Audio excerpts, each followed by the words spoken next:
Moroney. Mr Speaker, thank you. I think that was a very good decision that you've just made then.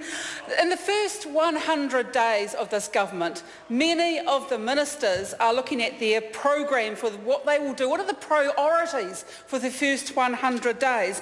And can I say, Mr Speaker, that 51% of the population of New Zealand must be deeply, deeply disappointed in the Minister for Women, who has chosen the priority in her first 100 days is to remove 8 letters and 1 apostrophe from the name of the Ministry for Women's Affairs, because that has been her first action. She is going to change it from being called the Ministry of Women's Affairs to, wait for it, the Ministry for Women.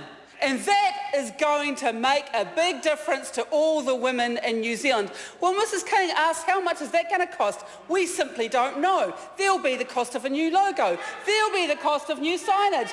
There'll be the cost of all the new stationery. There'll be the cost of new business cards. And this apparently is the thing that women in New Zealand are crying out for in the first 100 days, Mr Speaker. Well, this just goes to show how out of touch the government has quite quickly become in its third term, because removing 8 letters from the name of the ministry and, importantly, an apostrophe is not going to make a blind bit of difference to the women who are facing increasing violence against them in society. We know that the numbers are rising incredibly fast in that area. We see in the news reports pretty much every day this week a heinous crime being committed of violence against a woman pretty much every day in the last week in this country. And what is the Minister for Women doing? She is changing the name of the ministry. And what do we also hear about? We hear about the pay gap, the stubborn pay gap in this country. The pay gap where we find that women who have worked hard to gain qualifications, and last year 61% of the people who graduated from universities were women. And yet what they find is that when they take their first job immediately after graduation, that they are not being paid the same. They are being paid less than men doing exactly the same jobs with the same qualification. So what is the Minister for Women doing about that? She's changing the name of the ministry.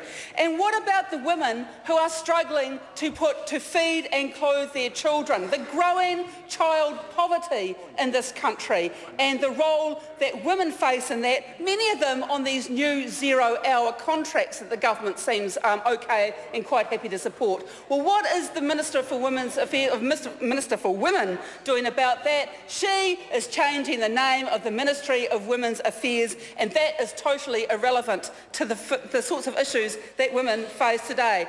But she's come up with another great idea in her first 100 days, Mr Speaker, and it's this.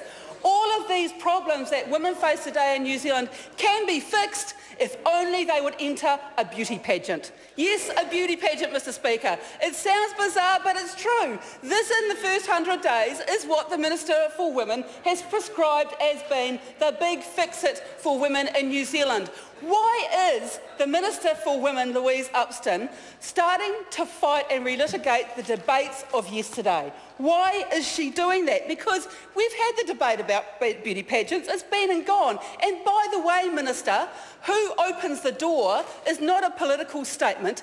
That's a way of getting from one side of the door to the other. That's all it is. Who opens the door is not important. Don't relitigate the issues and the debates of yesterday.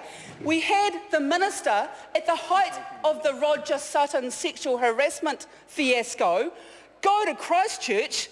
Did she go and say anything about the Roger Sutton situation?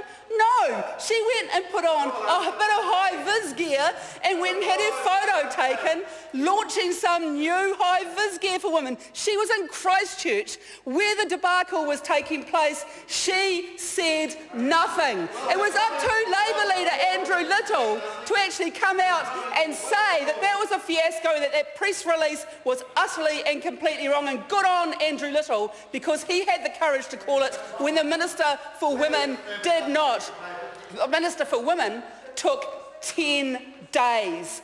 10 days to watch to see where public opinion would go first before she dared to say anything against what Roger Sutton had done. And so that is the sort of Minister for Women that we have at the moment. And she will not use the F word, she will not use the feminist word, but even Lord says that she is a feminist. Mr. Speaker, I'm a feminist because that is the idea, the radical notion that women are people, and my husband is a feminist too. Mr. Speaker. David Seymour. Oh, Mr.